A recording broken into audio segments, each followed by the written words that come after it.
Ramadan. Bahagiana. Macam mana ni? Nak balik duit. Kita orang lupa nak beli ayam. Ampun, Kak. Kak, janganlah marah.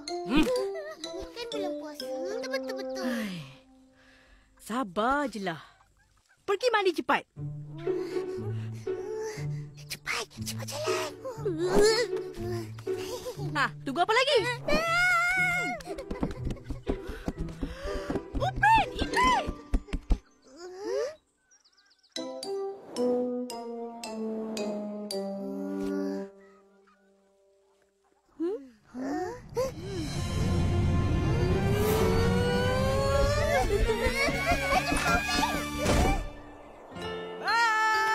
Aku nak balik berbuka. Bukan kau puasa pun. Cepat, Ros. Kejap lagi dah nak berbuka. Ya, Opa.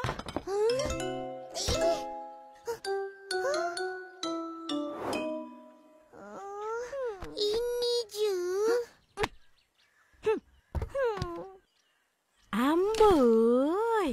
Sudah gaharu cendana pula. Sudah tahu bertanya pula. Nak kenalah ni. Siapa suruh lupa beli ayam?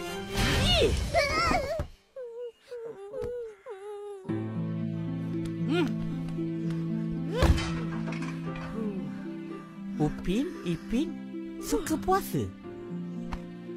Suka. Seronok? Seronok. Tapi kenapa Opah tengok macam tak seronok? Nampak masam je. Sebab makan tak sedap. Tak ada ayam gurih. Sebab Akak marah. Salah siapa? Kita orang. Tahu pun. Lain kali buat kerja dulu. Lepas tu baru pergi main. Faham? Faham, Akak. Tak baik merungut dan marah-marah depan rezeki yang Tuhan bagi. Kita patut bersyukur ada makanan. Minta maaf ya, Kak.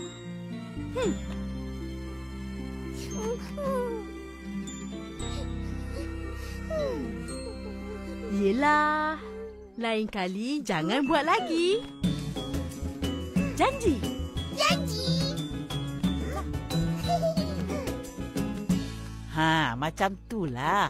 Baru seronok nak berbuka, kan? Allahu Akbar, Allah. Dah, baca doa buka puasa. Ingat lagi? Ingat. Allahumma laka sumtu wa bika amantu wa ala rizkika aftartu bi rahmatika ya arhamar rahimin. Amin. Kurang. Hai. Nama saya Upin.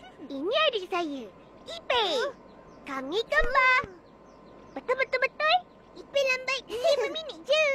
Kawan-kawan, kita orang seronok sangat bila bulan puasa. Tahu kenapa? Tahu. Ada masa Ramadan. Kat situ ada jual banyak makanan. Ish, kau ni asyik makan je tahu. Mestilah. Apa-apa pun yang Ipin paling suka ialah ayam goreng Kak Ros. Aduh. Kawan-kawan, Opa kata puasa ni bukan berlapar dahaga saja. Bulan puasa, dia boleh menambah banyak pahala dengan mengaji, bertadarus, sembahyang tarawih. Tapi jangan tak sembahyang 5 waktu pula. Betul tu. Apa-apa pun kena puasa. Oi, mari tolong atuk kucing telur ayam ni. Lagi bagus. Dapat pahala. Tunggu. Aku belum habis cakap. Tadi makan aku cakap pula. Ya, saya pun.